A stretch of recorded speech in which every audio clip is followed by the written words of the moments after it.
Today's episode of Vice Versa, we're talking about SpaceX's Starship sticking the landing, sort of. Ford's Mustang Mach-E stealing some sales from Tesla.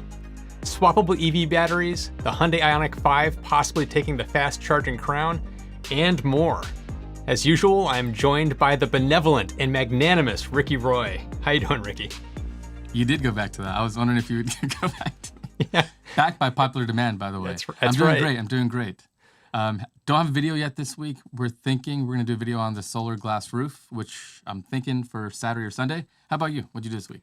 I put a video out on I actually blanked what I'm putting a video out on. I did one Neuralink recently. That's the one I just did, Neuralink. I'm working on so many things, I've lost track of what I'm doing. But I did Neuralink, and I find that so fascinating, the brain-computer interface stuff and where this could go in the future. So I did a video kind of exploring that. It's a lot of fun. Yeah, if you haven't seen it, you got to check it out. I have one on my channel as well. Oddly, it's a kind of not too commonly talked about part of Elon's, blanket of businesses, but talk about potential for radically changing our world. I can't think of anything with more potential than Neuralink. Yeah. All right, and before we get to our first topic, I want to take a quick moment and say thank you guys, all of you, for watching and joining us here today on Saturday or on Thursday live. And if you could take a moment, hit that like button. Let YouTube know you're having fun and watching our videos. Maybe they'll spread this to more of our viewers. And you can always make sure to turn on notifications, your subscription, and maybe share it on social media. Who knows? Maybe we can grow this thing and keep reaching more of you. Thank you so much. Yep. Well, to kick things off, let's jump into the first story, which is SpaceX Starship rocket sticks the landing for the first time and then explodes 10 minutes later. So you and I actually had a little kind of informal bet when we were talking about this last time about if they would succeed on the third try, and I was very dubious that they would, and I said I didn't think they would. Did I say yes? You said they would, and so I think we're both kind of half right because they did land, but then I was right because they did still explode. So I think we both win on this one. So this is fantastic news. This was really, really exciting news. Here, let me pull up a quick video here. See if I can do this. Here we go. So they've been doing these tests to try to test the landing procedure as they're coming in for re-entry. So it's basically the belly flop maneuver, that kind of stuff is what they're testing. So the fact that they were crashing the past couple times wasn't that big of a deal because they were trying to get different kinds of data out of it. So it was a success whether it exploded or not. This time they actually did get the landing. The landing gear did not quite work right, so it landed and it was leaning, and there was some kind of leak. So after about 10 minutes, it kind of exploded. But they still got a ton of great data out of this. Yeah, I mean, the footage of this, I've seen this a few times now over the last couple of days. Here, I was trying to pull up this specifically. There was one specific shot that I don't know what Tesla is doing with their footage. I don't know how they got this shot that's coming up, but it looks like it's from a movie. It looks like it's CG. It doesn't look like it's real. This camera is from below where it's about to land. It's really, here we go. Here's the shot that I was, that is just amazing. I just love that shot. I'm as fascinated about the camera techniques that they're using for this as much as the technology that they're putting into landing the rocket. But they got all the data they needed from, even though it exploded. So this is just really exciting news. And the fact that so many people are watching this every single time they do it, it shows how much engagement and excitement that they're getting around spaceflight again, which is really exciting. Yeah, absolutely. I remember I was on my Twitter feed, and there were all these people who were tweeting, "Congratulations, we did it, we landed." And if you scroll like into the comments of each tweet, invariably about 5 or 7 or 8 later, it's like, "Ooh, ouch, a crash." But the thing is, this is a really difficult problem to solve. And by the way, SpaceX has kind of done this before. If you remember the Falcon 9, they know what they're doing. The difference is, I mean, just think about the scale of Starship. It is really just like from a sci-fi movie. If you think about like going to space and colonizing Mars, you think of something like Starship, and just the size of it, and just the difficulty of of having everything work exactly right, and then especially considering that's all automated, is an incredible engineering feat. A couple things that were different this time around. They fired 3 Raptor engines. Previously, I think they looked at the performance analytics or something like in an automated fashion and fired up the 2 best engines that they felt were going to work. This time, they fired all 3 and said, let's just fire them and let's see how they perform and then go from there. So they could just pick from that. So that was a little bit different. Also, a couple of points I remember reading about was that landing gear is kind of made to crumple. Typically, when you engineer something, you design failure into it so that if something is going to fail, it's a part that you make a little bit weaker on purpose. That way it's easier, or for some advantageous reason. That landing gear can crumple. You'd rather have the landing gear crumple than lose the entire craft, right? So that's kind of a win, really. It did kind of have a little bit of a lean to it. It looked a little odd. To me, it kind of just, I kind of just looked around kind of thinking, are we good? Is this, did this work out quite right? Because there was a little bit of like something emitting some kind of a gas, or there was a little, There's a fire. A leak. It was a fire, right? There was some kind of fire. We don't know where exactly, but that time will tell. And as an engineer, you got to remember that this stuff is gold. Like, they are telemetering data, and they have real life flight test data with a Starship leaving the atmosphere and coming back in a 10-minute journey. You can't, that's invaluable. So it's always a win, and we're progressing forward. And I think what's really cool about SpaceX doing this is they put more of a focus on the public relations aspect of it. That footage you were talking about. I'm thinking they have some kind of a heat shield or something and a camera with a really crazy lens that's on some automated gimbal. I don't know. It's got to be, it looks like it's some kind of like machine learning, like object tracking going on, because there's obviously it's not man controlled. So it's got some kind of, it's just beautiful shots. It really is. The NASA Perseverance launch and landing, NASA's getting better about this too, because like the footage that we got from that is getting much more immersive, and it's like that seems like the baseline now, because it's like if you want to get the public excited about this stuff, you have to bring us along with it so that we can experience it like we're there. Tesla's good at, SpaceX is good at that. NASA's getting better at that. It's just, I just love seeing all the space stuff that's going on over the past year or two, and it's just getting more and more exciting as it ramps up. Yeah, you want to take any bets on SN 11, or should we? Yeah, let's wait and see. Maybe the comments we'll read through the comments and figure out what people think, what they could expect. I think they'll land. Cool stuff. I think they'll do it successfully next time. I think it will land, and it will not explode. It's like this to me was like, okay, this seems like a turning point. I agree. The belly flop maneuver just looked really smooth. In one of the parts of that footage, you can see the thrust vectoring on the Raptor engines. It's just incredible stuff, man. Yeah. We're getting spoiled, by the way. This used to be like 3 times in your lifetime, and now we're kind of like, get your popcorn out, guys. It's another launch. Like, just imagine how common this is becoming. It's incredible. Is that anything else you want to talk about on this one? I think we're good. Let's go to the next one. All right, the next one is my kind of cringeworthy title of the day. Matt and I are on YouTube. We get it. It's tough to get views. So, the story is Ford Mustang Mach-E stole sales from Tesla in February. And this is from the Roadshow, but I actually saw a couple of them with pretty much the same idea. And what they talk about is that they stole market share, because in February of 2020, Tesla had 69%, and they had 81% of the electric vehicle market.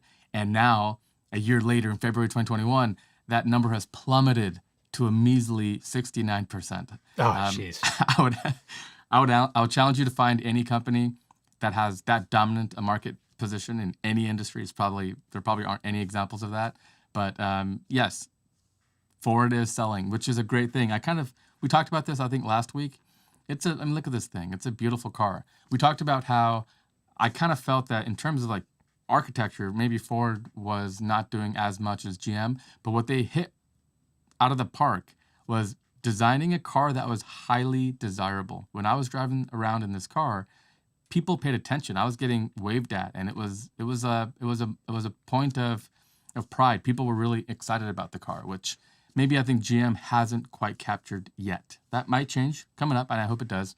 But yes, the Ford is selling. I will couch that by saying that they've had some delays. They're offering like free charging and some other perks to customers who are waiting to take delivery because it has been delayed. but they're selling a ton of them. They can't sell them fast enough. That's all really great. I think what's also important is that the sales continue years down the road, because any new hot thing can sell for like a couple of months, but like 2 years into this design, kind of like the Model 3 is, the Model 3 is still selling like crazy all these years later. So that's really kind of the sticking point. But my prediction is they will, because this car is really pretty, and I think it will sell. Yeah, this article obviously rubbed me the wrong way a little bit because it's a clickbaity headline, which I totally get. But the framing of it being like, oh, Tesla's market share has been stolen from Ford was really the wrong framing. And anybody that watches the industry should know that Tesla's never going to be able to hold on to that 80% market share ever. And they're not going to be able to hold on to 60% market share. It's just not going to happen. It's going to keep shrinking as more and more car makers start putting better and better EVs on the market. Competition is going to increase. And I know a lot of people hate it when I bring up Apple, but it's like there's so much we can learn by looking at history. Apple, like with the iPhone, dominated smartphones with the iPhone when they came out with that over the first few years of that product, because there was nothing else like it on the market. And then slowly over the next decade or so, it was like everybody else started coming out with theirs. And so the market share started to shrink because more Android phones were coming on the market that were able to compete. So it doesn't mean that Apple is a failure today, because even though Apple has a much smaller market share than Android, they dominate in the amount of money that's generated, not just from iPhone sales, but the amount of money that's spent on a phone. It's still, it still kind of dwarfs what is spent on Android, which is kind of astonishing that you have a smaller player that has such a dominant force in the market. And it's like, that to me is where Tesla seems to be going. It's going to be this, maybe a slightly smaller market share overall with all the car makers in the world, but it's going to be a dominant player with just how much of the revenue it just dominates through their, self-driving, through their software, through their AI stuff, everything. It's just like when you put it all together, they're going to be the dominant force for all the companies that are in the market right now. So I think just look at history and you can kind of project where things are kind of going. Really good point. This speaks nothing about profit margin. Like, how much is Ford making per Mach-E? That's another question, right? But the other thing too is, and this is why I'm kind of seeing some comments about this already, but these kinds of articles should like just make me so angry, because that is a percentage of market share. But if yesterday we sold 100 cars and 80 were Tesla, yes, and a year from now we sell 1 million cars and 600,000 were Teslas, there's no world in which that's a failure, right? So correct. Tesla sales aren't declining. They're selling more, but so is everybody else. So when everybody else sells stuff, your market share will shrink. To your point, I think Apple's like 10 or 15% market share around the world. But that still translates to millions and millions of iPhones and Android and iPads and stuff. So yeah, so this is, I feel like weaponizing math is what I call it. When people do these kinds of ridiculous statistical things where you can kind of try to use numbers to tell whatever story you want. But somebody else mentioned the point of this article isn't that Tesla is losing anything. I think anybody who's trying to buy a Y they're not sitting around anywhere, So every Y that they're making, they're selling. And now Ford is doing the same thing too. So guess what? The sales are coming out from gas cars. So the Ford Escape or the RAV4 or the Honda, the CR-V, that class of car is what is under attack, not Tesla. So this is part of why we always talk about, I want to see tons and tons of EVs, because as there's more and more EVs, Tesla's part of the pie will be smaller, but the number of cars they sell will be huge. That's not constricting the supply. Yeah. No, yeah. It's market share is ultimately kind of meaningless if you're turning a profit and you're selling tons of a product. It's like, it doesn't matter if you're 10% or 60%. You can be a successful company, whatever your market share is. So it's a kind of a meaningless number to kind of focus on. Ready for the next story? Yeah, let's do it. All right. So next up is a startup named Ample, which is Ample's creating they're basically been working for the past 6 years on a swappable EV battery station, which will be automated and take about 10 minutes is what they're trying to target. And it was just on Wednesday, I believe, that they've kind of announced this, and they have a modified Nissan Leaf that they've been using as an example, as a test bed to show what it's like and the technology is like. And they've been working with partners like Uber, which is kind of interested in this technology, which kind of makes sense when you think about it. With a robotaxi fleet, you'd probably want something that would be cars drive in, swap a battery out, 10 minutes later, they're back picking up more passengers. So it kind of makes sense why they're doing that. But it's when you read this article, it's one of those, I thought we had moved past this kind of concept because charging networks are becoming more ubiquitous. Charging speeds are getting much, much better. The need for something like this is diminishing. And so it kind of like, to me, felt more like we've had this conversation about fuel cells in the past, where it's fuel cells had their time to shine and that time is past. Swappable battery packs in a car is kind of like where I'm at. It's like battery packs have gotten 300 miles of range. We're getting charging times down to 20, 30 minutes, even better in some cases, which we'll be talking about in a little bit. But it's one of those, why do we need this? This doesn't seem like it's ever going to become a thing for the consumer market. It only seems like it would be something that might fit for a commercial market in some fashion. Exactly. Yeah. A little bit of deja vu, to be sure, when I first saw this article, that there's still companies pursuing this. Part one of the challenge is the lease battery is not the same as the Kona or the Model 3 or anything else. They're all different. And so as a result, it's not like the AA battery. If you have a AA or AAA, it's a standard. Every car is a little bit different. They're going to manufacture their packs a little bit differently. Now we're moving toward like structural packs with Tesla. We're moving the wrong direction. We're moving away from standardization. I remember in the Lucid presentations, they talked about how they sculpt the car on the bottom. That way they have as much, as low of aerodynamic profile as possible. And so their entire battery pack was built around that bottom profile of the car. So you're never going to have, any sort of a standard, I don't think. So this is a bizarre move. I think what might happen, and I think you're right, potentially, even then, I put it kind of a 50-50.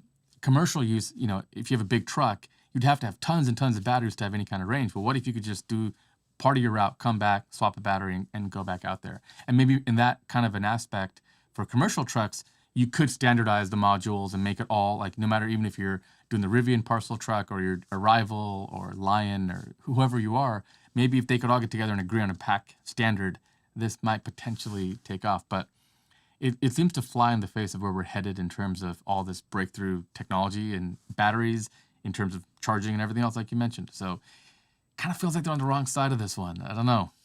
Yeah, no, I'm definitely in that camp of like, you spent 6 years doing this? Like, it seems like there could have been a better approach. Yeah, and I will say they got funded, right? So somebody believed in the idea, and it's a Silicon Valley startup, but it makes me kind of wonder, like, who's funding this. And you know what, though, at the same time, if there's people with money to burn to follow up on every little idea out there, who knows? Maybe the future we'll see if this works out. Terribly capital intensive too. You have packs sitting around, Yes. not being used in cars. I don't know. Yeah, tough one. Ready for the next story? Yep. Go for it. All right. The next story is one we touched on last week, and is one that I have been actually thinking about for a long time. I remember in college, I wrote this paper. It was kind of like this engineering study. It was in my engineering, I think it was my third year of engineering school, where we talked about future trends and how that might project or hurt industries. We were working as a company. So there's going to be a worldwide shortage of semiconductors. It's already happening. And the sad part is people are projecting it's going to happen all the way into 2022. The reason why? Well, think of a product that you would buy today that doesn't have some sort of a brain, a smart sensor on it. So whether you're doing custom stuff like Apple has, the M1 Mac or AMD CPUs, try getting an NVIDIA graphics card. We talked about that. But even little smaller things, like maybe you have some smaller off-the-shelf kind of a bit to make a smart camera or a smart... the other day I saw a smart thermostat, like a thermos. Sorry, not thermostat, a thermos. I always thought, a dumb thermos is fine by me. Keep my coffee hot for 4 or 5 hours. But there are companies that are making smart ones for whatever reason. And so as there's more and more parts out there that are needing brains, CPUs, and with COVID and globalization and the fact that there's very few companies that actually manufacture components, we have this current scenario. Why does this matter? Well, if you're an investor and you're looking at car companies, there's a lot of car companies that are being hit by this. GM and I think Ford and VW have all kind of claimed that they've run into shortages. And If you don't have CPUs, you're not building modern cars. Like they're incredibly computer intensive. They're computers on wheels. So I think this is something that is a trend. I hate to be the kind of the bearer of bad news, but this is a trend we need to watch closely and hope that, you know, things pick up or get better, because this has the potential to really limit the growth of our industries and stuff. Yeah, the article that you found cited quite a few different analysts. It wasn't just one analyst said this, it was a bunch that were saying we're quarters, not months, but quarters away from being caught up because the semiconductor industry is so far behind. And one of the stats that I thought was interesting was they're about 10 to 30% below current demand levels. And to be able to close that gap, they're expecting 3 to 4 quarters worth to make that catch up. And was it TSMC, who's like one of the biggest manufacturers? They do stuff for Apple devices and the Apple chips. They're currently spending $28 billion to build new factories, additional fabrications, so they can catch up. That's an insane amount of money to be spending to build new factories to be able to keep up with demand. It's like, just think about Tesla. It's like they're building all these gigafactories around the world to ramp up, and they're basically working at capacity right now. The chip industry is doing the same thing. So there's gonna be a lag time for them to catch up with all this just pent up demand. And the pandemic is why it's slowed down on one side for production. And it's also why the demand for these devices has increased, because more people are working from home. There's been an increase in purchases of laptops and things like that. So it's kind of like the perfect storm just created a horrible situation for all of this and just kind of brought it to a head probably sooner than than it would have otherwise. And one more thing to talk about here. Jim mentioned that Tesla designs their own chips, which is very true. In the last self-driving presentation that they had, the Autonomy Day, they talked about their custom SoC, which, you know, the cores and how it has, you know, how it powers the neural net and the computer vision and all the different parts of what their needs are. So Tesla designs their own SoCs, systems on chips, kind of like what Apple does with the M1, and there's a lot of other people that do it as well. But they don't manufacture. So they'll very much be hit with this as well. Even AMD, who you might think manufactures chips, they don't. Really, in the US, it's pretty much Intel, and that's pretty much it. Qualcomm, I think, as well, has some. But the fabrication of these things are limited to very few companies. And I think one thing I've learned from this pandemic is globalization makes sense, I think, but we need to not put all of our eggs in one basket or be in a situation where global trends or like a pandemic like this can completely cripple the entire world's economy, because nobody makes stuff anymore, and all we're doing is designing and not actually fabricating. So, complicated issue, but actually, I was reading this, I believe in this article, Intel, who does manufacture their own chips, was considering outsourcing to like TSMC, Taiwan Semiconductor, or like Global Foundry, some of these other companies out there, because they can't get the 7-nanometer process, which is what AMD has right now. So this is an example of like where Intel's vertical integration is actually hurting them. But they backed out because there's a shortage. So they're like, okay, well, we thought about it, but apparently it's not going to work out for us. But, you know, let's hope that somebody mentioned Bitcoin mining. That has not helped matters, to be sure. I think NVIDIA is trying to make more cryptocurrency mining related GPUs. That way people who want to like do gaming or machine learning and stuff aren't hitting these limitations. But man, it's been tough. I've been waiting like 6 months for a RTX card. We talked about this. And every month I get an email saying, hey, we didn't forget about you, but there's no supply. We'll try again next month. Yeah, I've been waiting for my RTX 3080 for forever. I feel like it's going to be the end of the year before I get one, which is crazy. It very well might be, Matthew. I'm sorry to say, but it very well might be at this rate. Yeah. Well, next up, which is the last story, is Can you see your screen? Yeah, I can't see on this one. Yeah, can you jump on this one? Yes, the final story is a story we've talked about recently, which is the Hyundai IONIQ 5, which was spotted out in the real world charging at really fast speeds. So the picture here shows a gentleman who is hitting 150 kilowatts at an 80% SoC, state of charge, which is really fast. Anybody who has an electric car, I'm thinking if you have a Tesla, probably at this point, potentially Electrify America, but if you have a Tesla, you know when you get to about 80%, you're not getting those peak speeds. And so what I think people have noted here is that this would make, based on the math of how quickly this charged, the new king of the hill in terms of charging speed. And, you know, it talks about 10 miles of range added every minute, which is pretty good. But of course, there's other variables here. And the one reason I wanted to bring this really to the forefront today was because this car, the IONIQ 5, has an 800-volt architecture. Somebody alluded to I had a little debate with Warren about Lucid the other day, but I've kind of made this point that like the future is 800 volt. Make no mistake about it. What ended up happening is Tesla kind of had the, you know, first to the market advantage, but one of the cons of that is they've kind of been stuck with that 400 volt architecture. So as other companies now are newer, they can see what happened. Now they're second to the market, and they can say, okay, well, if we do this, we can get charge speeds down even further. And so I think all future EVs are probably going to be 800 volt. And I think Teslas as well. In fact, my prediction, I think I mentioned this last time, is the Roadster and the Plaid Plus is going to be an 800 volt architecture. So this is kind of a look at the competition in terms of what they can bring and why we should be looking at this in terms of the broader market, and why, even if it isn't Tesla, other companies can innovate and bring really cool aspects to EVs. 350 kilowatt, that sounds pretty good to me. What do you think? Yeah, I love this story because it's like, we talked about this car before. It's like, I like the way it looks. It's got interesting looks. It's going to be somewhat affordable. It's going to have pretty good range, and it clearly is going to be one of the top charging cars that you can buy for fast charging. It's absolutely incredible.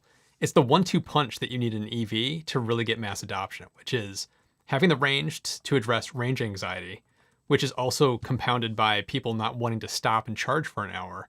So if you can have the range plus the fast charging, so you only have to charge for 15, 20 minutes, it's the 1-2 punch to get people to buy into EVs and to not feel so scared about trying it. And it looks like Hyundai may be onto something with the IONIQ 5, that they may be hitting that kind of sweet spot of, here's a car that goes maybe 250 miles and can charge up in 20 minutes. It's incredible. And that video, if you we can put a link to it in the description, but the video is worth watching because it's still charging at, it was 149 kilowatts, even when the battery is at 80% full. And that's incredible. That's really a respectable number to be that full and still charging that fast. Yeah, I'd have to go and look at my photos I've taken while I've supercharged, but I'm going to say around 50 is what I usually get at that point of the charge cycle. Yep. If I come in really empty, I'm going to see 190, maybe 200. I've never seen 250 ever. But then that quickly tapers off to closer to, 50, I'm going to say. 50-ish, around 80%. Yeah. So 16 minutes to add 42 kilowatt hours. It's like 16 minutes to add 42 kilowatt hours. That's basically 2/3 of the battery charge of that car. It's really good. Yeah, how close are we at that point to being pretty much on parity, right? Especially if you have to go and pay for gas, we get a stick of gum or something, or hit the restroom. Yeah, I think we're pretty much right there. So that's really exciting. One thing here is we've kind of, I've totally forgot what I was going to say here. The 800 volt architecture is really important, and I think somebody mentioned the Semi. I think the Semi is going to have an even higher system architecture voltage, and there's nothing. People have made the argument, it doesn't really matter exactly. The Taycan isn't more efficient or have more range and stuff. The point really is, if you're charging a car at 250 kilowatts, like the Tesla V3 chargers, and you have a 480-ish volt architecture, the amount of current passing through those big wires is twice as much as that as a Electrify America that runs at a higher voltage. So that's where that heat buildup, and you have to have active cooling in the cable itself, and all those other challenges really kind of stockpile. So make no mistake, the future is 800 volt, and I think in the next couple of years, like the Cybertruck, all the Teslas that are coming forward from now on with the 4680 pack, my prediction is they're going to move to a higher voltage architecture as well. I think you're right. So that is the last story for the evening. So now we're going to transition to the Q&A. And I'd just like to remind everybody, if you haven't subscribed to the channel and you think we've earned it, we really hope you do subscribe to the channel so you don't miss out on our weekly videos. But sound off in the comments about what you think about some of these stories and if there's anything else you want us to talk about. And we're at 40 likes, and there's like 100 of you watching, so I can't tell who it is. I wish YouTube would kind of tell us who hasn't hit the like button yet, but Yeah. hit the like button and help us grow. We appreciate you guys as always. And let's jump into the comment section. And I have to apologize for some of the glitches in tonight's stream. It's like I was trying some new things, and wow, I kind of screwed up my setup over here a little bit. The nature of a live show. Yeah. Ian asked, I mentioned the 1600 volt architecture figure for the semi. It just purely speculation at this point, but I do think that the commercial end of the spectrum will operate at even higher voltages. Just these motors are going to be huge, right? So there's no reason to limit yourself to like a 400 volt electric motor if something bigger makes more sense, especially in the case of like a semi. I don't even know how big that motor would be or what it would look like, but the higher, for commercial applications, I think even higher voltages are going to be on the table because it would make sense in terms of like efficiency and stuff.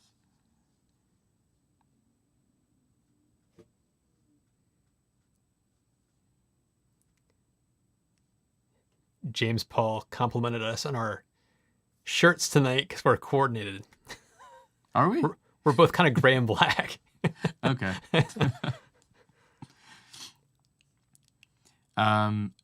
Darian mentions if we can refresh the new, if we can review the new Model S's when they come out.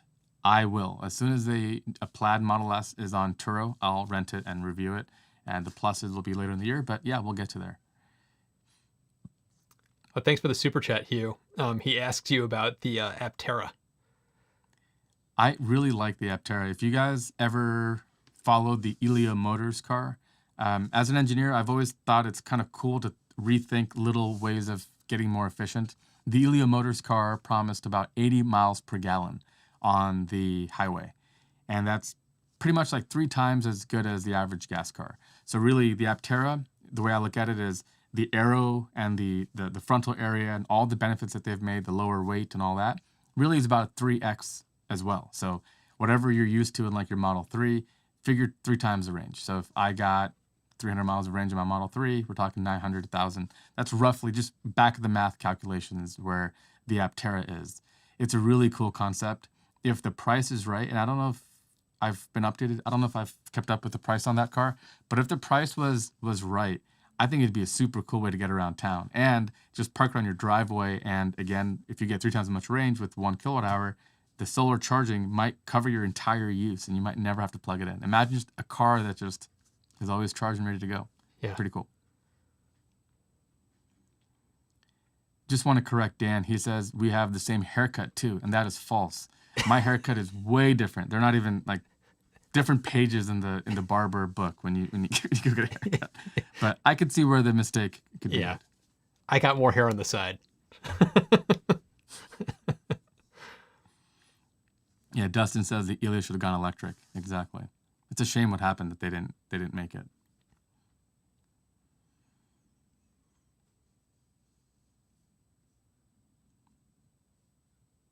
$47 Solar says, either of you guys getting a new S or X? Matt, you're getting a Plaid Plus Model S, right? Yeah, no.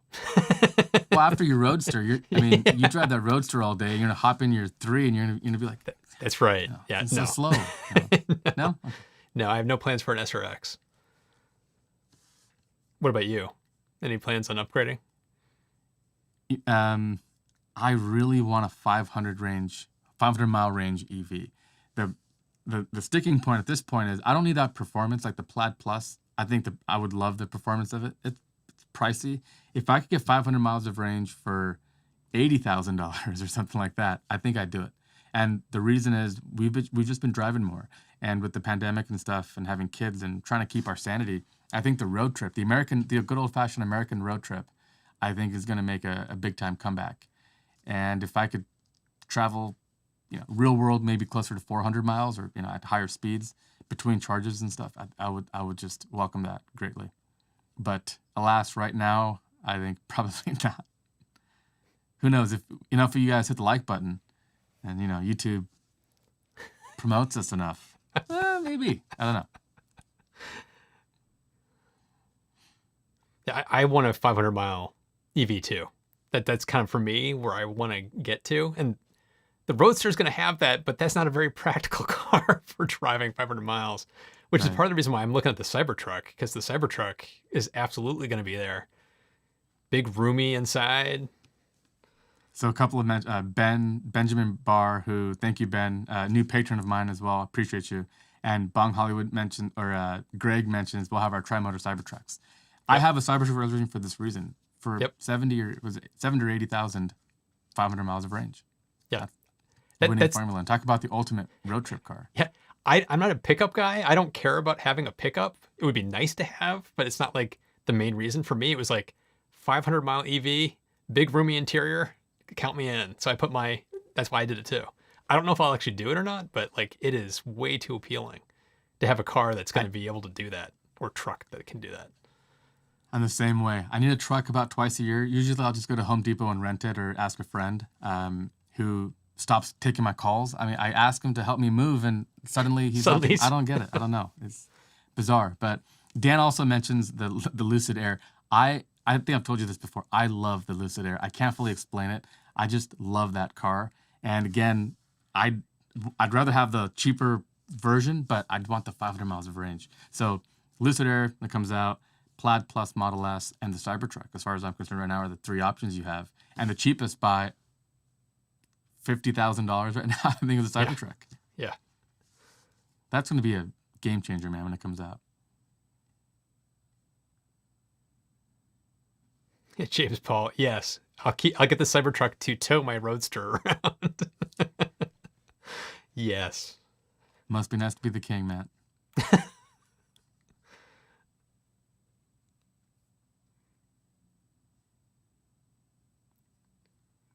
Sounds like Ian Ghosh was talking about nuclear power. Let's see how. I'm kind of curious where that started.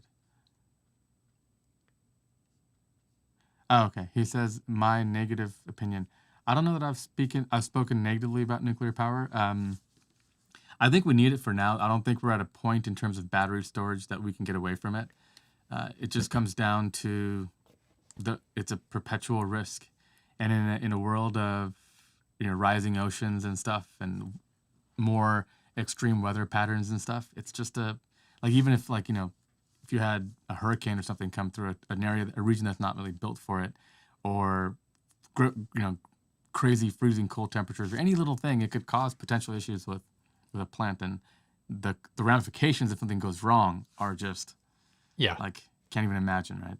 That's the same argument I usually do. It's like if a solar farm goes sideways, nothing bad happens. If a nuclear reactor goes wrong, bad stuff. But small modular reactors and thorium reactors are so much safer than what we currently have today, and they're much smaller, more compact, easier to manufacture. It's like there's so much around it that we are going to need something for a good baseline that is not dependent on good weather, for good solar or good wind to generate energy. So it's like it's something that we need in the mix.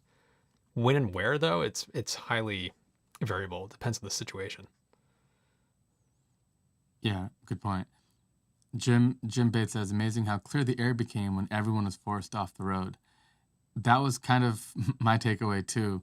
There was a couple of months when I made my drive up to the Bay Area, there was no longer the concern of LA traffic. So people in San Diego, our dread is dealing with LA. Even if you're not stopping in LA, there's just no way around it. And so you have to leave at the right time of the day to avoid it. And I hate to say it, but it's back now. Like we're kind of back to where we were before. Maybe not as bad. But I do hope that we make a push to work from home a couple days a week and do other things in the interest of our sanity, not to sit in traffic our whole lives and get more done and be with our families and stuff. So I'm hopeful that some of the things that we've been doing where we do Zoom calls and we get all the stuff done remotely doesn't go away when the pandemic is over and we do learn from some of it. I don't think it is. I think there's a lot of companies that will keep it up. I know my brother's job, they're going to keep it up to some extent, and my wife's company is the same thing.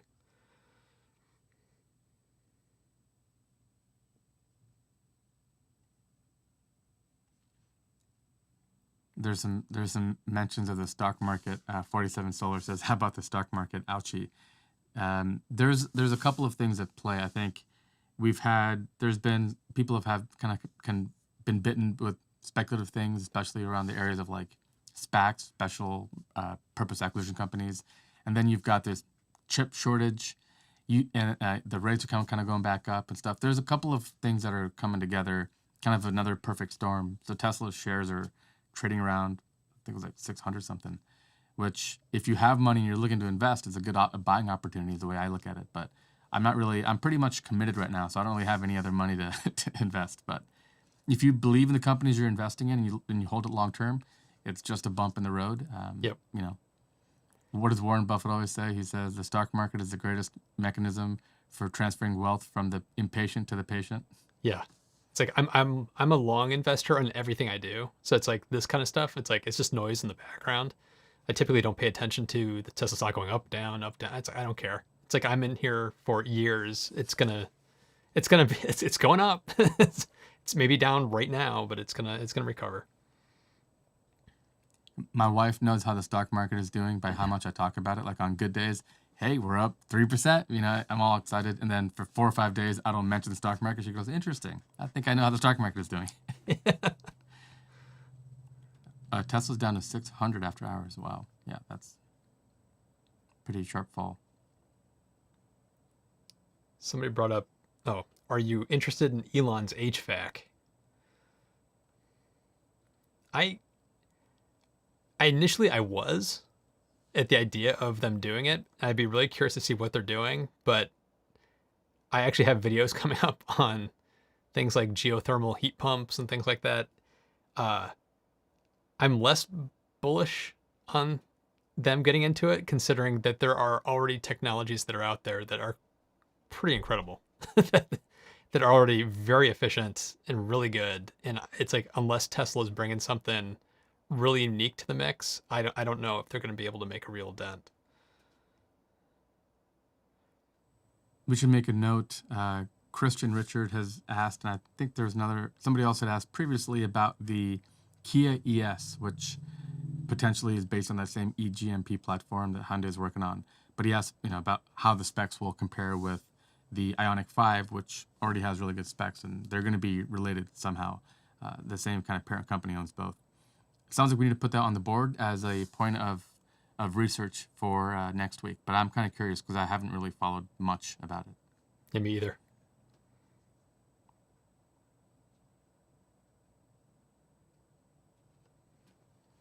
James asked if I didn't do a Tesla HVAC video. I did.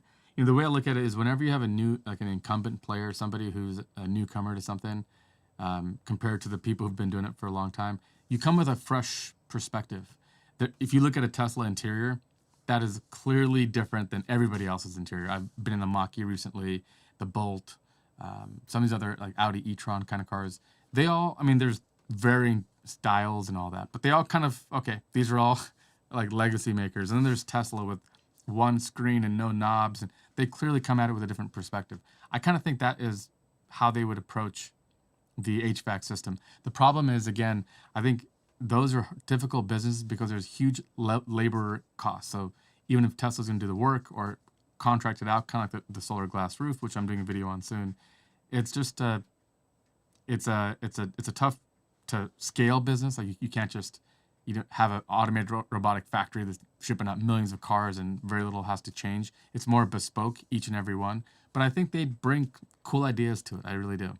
It's I don't think they'd be necessarily bringing anything new as technology-wise, but there's something that they could bring to the mix that others really haven't, which is their software prowess and machine learning and artificial intelligence that they could do to synchronize and make it the most cost-efficient to run based on current energy prices and things like that. So there's stuff that they could do, I think, outside of like the heat pump realm that could be really interesting.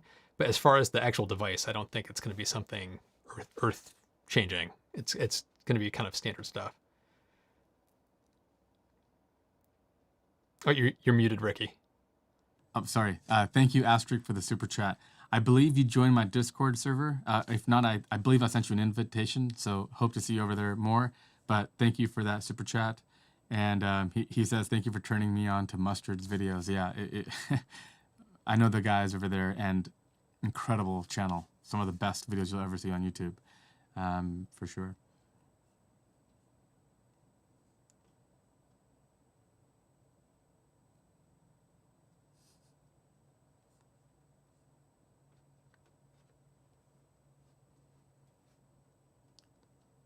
So Jim asked, "What's the watch?" It's an Apple Watch with a orange band. I don't know.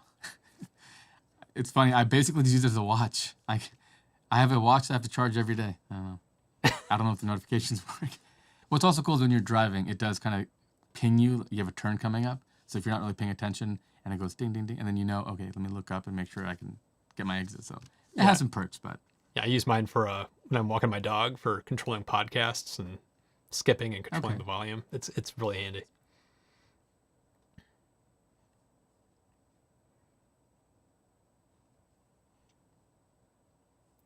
Any thoughts on Toyota's take on EV hybrids being better than EVs? Toyota's insane. That's my take on it. I don't get what they're doing. Hard to figure out what they're doing, and you know they've got the chops. Like they've been, maybe it was nickel metal hydride back in the day with the Prius, but they were in talks with battery suppliers. You know, they were building electric motors. Like they've already kind of been doing all of it. It's just I think the Ford Mach-E could be a turning point. The Ford Mach-E is crucially important, much like the Rivian and the Lucid Air. These are cars that are crucially important. We have to show that a company not named Tesla can make a living building EVs. Until we do that, Toyota's gonna be like, you guys keep doing this, we'll keep selling our Corollas and just slow down that acceleration and adoption. So we really need new companies to make desirable cars. And I think both of the Rivian models, the Lucid Air and the Mach-E, fall into that category of, it's not just a replacement for my car. It's not, I'm doing it for the environment. I hate how it looks. Like what the Prius has always been. Nobody was passionate about buying the Prius. But with these cars, I think they could change that. I'm starting to wonder if Toyota is playing a game where they're investing a lot of money into solid state batteries, and I wonder if they're trying to basically leapfrog just to skip the current generation. So they're doing this hybrid approach to kind of try to string themselves along until they can get to the solid state batteries, which is still 5-8 years away. So I wonder if that's what they're doing. But if that's what they're doing, it makes them look like they don't know what the hell's going on right now. Yeah, it's a risky move. I think the name of the game is going to be battery supply, and Tesla gets this better than anybody. This is, I think, Tesla's true advantage is going to be their handle on battery supply. So if they think that solid state batteries are going to be ready in 4 or 5 years, that doesn't speak to how much volume there's going to be. Yep. It might be that we could make a solid state battery, but can we make millions and millions of them to build hundreds of thousands of cars? For Toyota. So at that point, it might not be. It might not matter. All right, I gotta acknowledge this because he talked about my favorite person pretty much in the world. James Paul says Larry David was passionate about the Prius. He was. Early Curb Your Enthusiasm episodes, he had a Prius, and then I think he had a hybrid Ford Escape, and then later he went to the BMW i3 in the later episodes when that came out. So clearly eco-conscious, but doesn't really care what he was driving. Yeah, but I think more people do care. More people want that. Like when you buy a Tesla, you're excited. Like it's like, oh, I'm getting a Tesla. Yeah. And I think you got to hit that. You got to hit that point. And hopefully GM's new Bolt, I don't know if I've talked to you about that, does that for more people. Because the first Bolt, nobody was waking up thinking about the Bolt. But the new one's far improved. And I hope that GM does land that desirability factor a little bit higher next time. Greg 3D brought up, don't forget about VW. They're doing some pretty good stuff with the 3 and 4. And I agree. They're doing some interesting things too. Yeah, I'm waiting for them to be a little more available Mm-hmm. to get one and review it. I watched, I think it was Engineering Explained. He had the ID4 for a while, and his takeaway was that it wasn't ready. There was something about it that he didn't like. And he's really balanced. He has a Tesla, but he's a really balanced reviewer. So other places, other outlets, like I think Edmunds raved about the ID4 and said it was like the best thing ever. So I think if you are looking at them, definitely try to get a test drive in.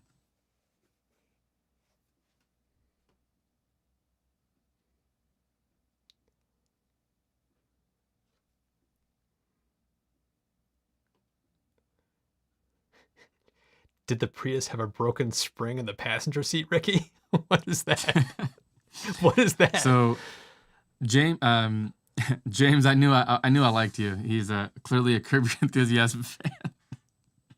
There's let's try to keep this a family show, but let's just say Okay. that he would take female passengers and they would just get far too delighted for their own good.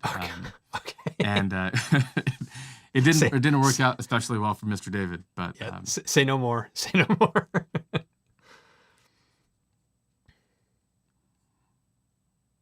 There's actually, I wanted to throw another story on the board, Matt. Didn't know if we'd have time.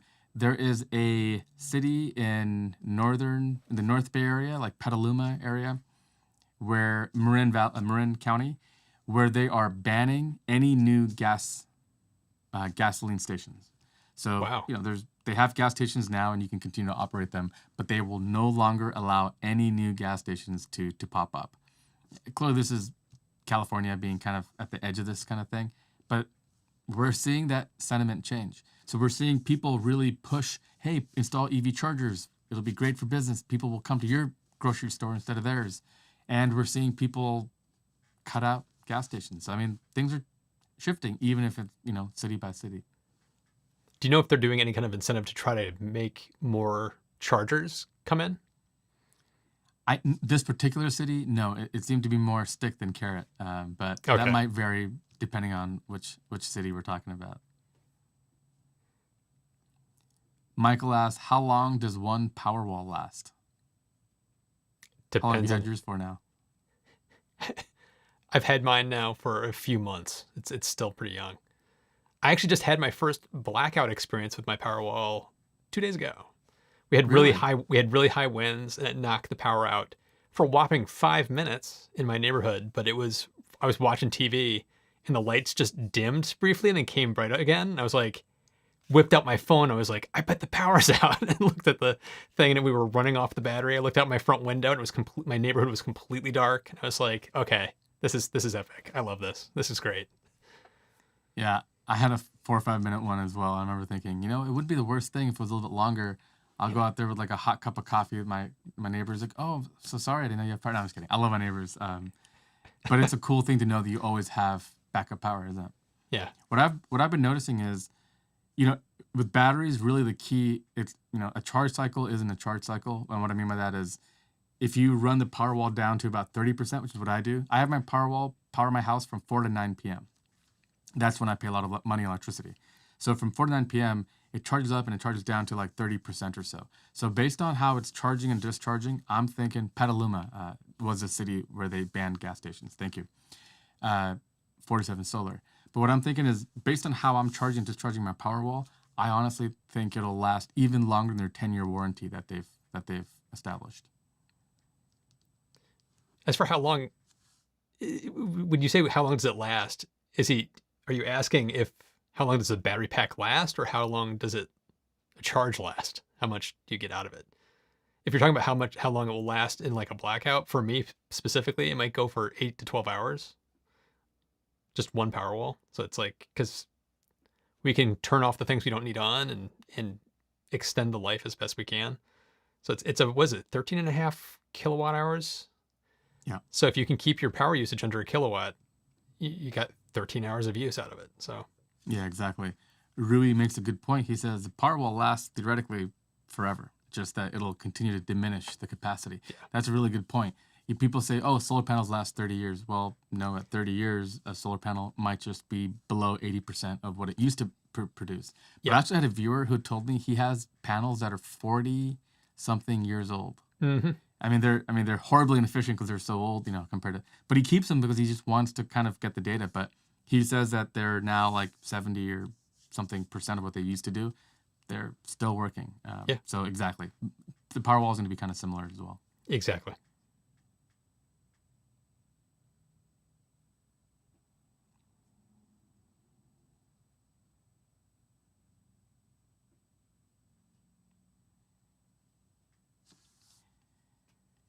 Jim says LFP for all, which is the iron phosphate formula of lithium ion batteries, which is probably going to be, I predict it definitely will be, unless there's some crazy newcomer. It'll be the formulation that makes the most sense for energy storage for a house. It's not as energy dense as a lithium-ion that Tesla uses in their cars, like a NMC 811 or a NCA, but it has really cool benefits like really long life, like 4,000 charge cycles and stuff. So it'll be perfect for a house. And it's cheaper. And cheaper.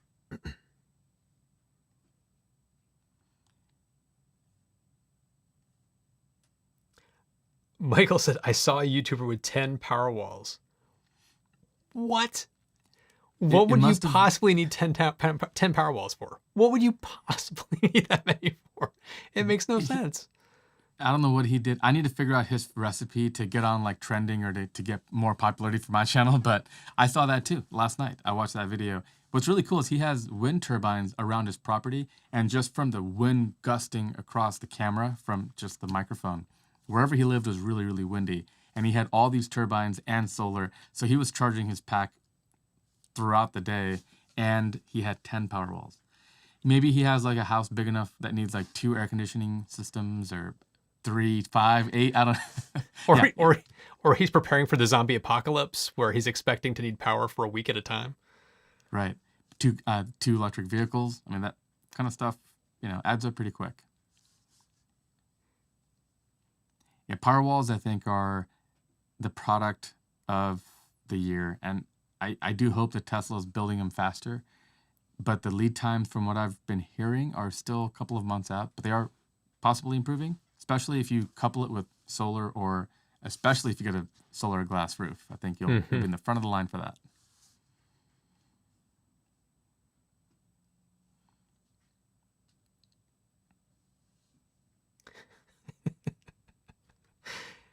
The guy said, just in case the grid goes down, bro, you are the grid. Yes. That is no kidding. Spot on. No kidding. But yeah, so while we have you here and while Matt keeps looking at the comment section and stuff, we see a lot of you guys, the regular guys on this channel. We love to see all of you guys each week. We were just kind of talking the other day or earlier today about growing this channel and reaching a bigger audience. And we would love your help doing that. Really, one of the ways I was thinking, more like button, hit the like button and notifications and stuff. But also, if you could take time and share a link to our live streams on your social media platform of choice, Twitter, Facebook, whatever the case might be, that might be a fun way as well. We'd love to just keep on growing this thing and covering more stuff as we go. But I just want to say thank you to all of you guys. We see you each week on the chat, and it's kind of nice having a little community and we, having a chance for us to all talk. Maybe we should have them on the show as a guest at some point in the future too. Somebody asked, can he be supplying energy to the grid for profit? Yeah. I just doubt he would make enough profit to warrant the cost of 10 power walls. Yeah, 10 power walls, I'm just roughly thinking about $100,000, right? Yeah. But depending on where he lives, with like time of use rates and things like that, he could be turning in a little bit of a profit. If you're living in an area like where I am, where you have a virtual power plant system, he could be participating in that. The payout that you get through the power plant system is based on how much power you supply the grid. So if he has 10 power walls, he's supplying a massive amount of power to whatever virtual power plant system he's in. So there could be a nice little payout from that. But again, it's not enough to pay off 10 power walls anytime soon. That's just insane. Yeah, Jim mentions that Adam Savage is a hero of his, especially when it comes to just being kind of a crafter DIYer. I'm with you totally. Based on Matt shaking his head, I think he is as well. Oh yeah. Huge fans of Mythbusters growing up, or I remember especially in college, we would watch them kind of at night. But to that point, I've been thinking about doing more of that on my channel, Matt. I was thinking, instead of doing videos every week, maybe take some time off and think about like a bigger project. I don't know if I've told you this before, but I have 4 macadamia nut trees on my property. And you must think, oh my gosh, that sounds amazing, right? We don't eat them because it's incredibly difficult to get that little nut out. There's an outer shell that you break, and then you get into the inner shell, which is like the hardest shell in the nut kingdom. It is a nightmare. It's really just rat food at this point and gopher food or whoever else is eating them. So I was thinking about building a solar nutcracker, like with a little electric motor and solar panels, because I have some solar panels left over. Why not? So who here would watch that video? I'm trying to do some more fun stuff or do something a little bit different for my channel. But I'd watch it. yeah, cool. I would 100% watch it. Yeah, Early days of planning, but yeah, I love Adam Savage. I love makers, like maker videos and stuff like that. But Adam Savage is like a hero of mine. I love. yeah, he's a love nerd that guy. icon, right? Yes.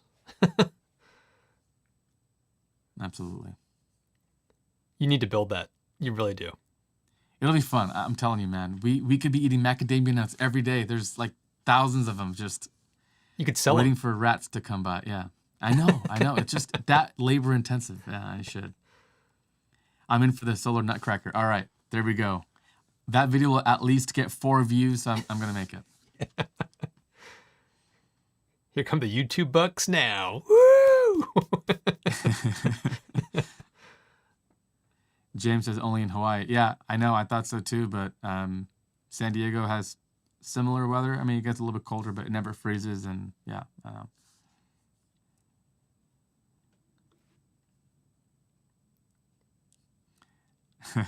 Give Rober a run for his nuts.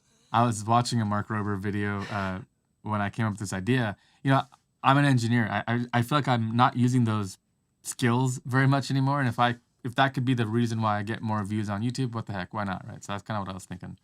Who knows? YouTube is a tough place, my friends. So that's why we need your help to spread the word, because what is it, like 100,000 hours every minute are uploaded? Yeah. YouTube is a very fickle beast. Trying to figure it out. Exactly. Beach Cow says, plant some avocado trees. I did plant one, and it's doing pretty well so far. But I'm hoping it was just the winter, but some of the leaves have kind of fallen off, but it's doing okay. I have a mango tree, actually. That's my pride and joy. It's the same age as my older son, and it grows like a foot every year, and it just, like 2 years ago, we got maybe 2 or 3 mangoes. Last year, we got 25 mangoes. I'm hoping it becomes a nice big tree. That's awesome. Well, it's 9 o'clock. We're hitting the end of the time here. Yeah. By the way, Rui just said it's 2 a.m. in Portugal. By the What way, are you doing up? That's high on my list. Thank you. That's Yeah, incredible, thank you. man. Thank you for very, staying very up. cool. Thank you for staying up. Absolutely. High on my list of places I wanna visit. I actually had a friend who retired early and went to Portugal. Wow. Raves about it. That's awesome. Well, I think it's going to be that time we got to call it.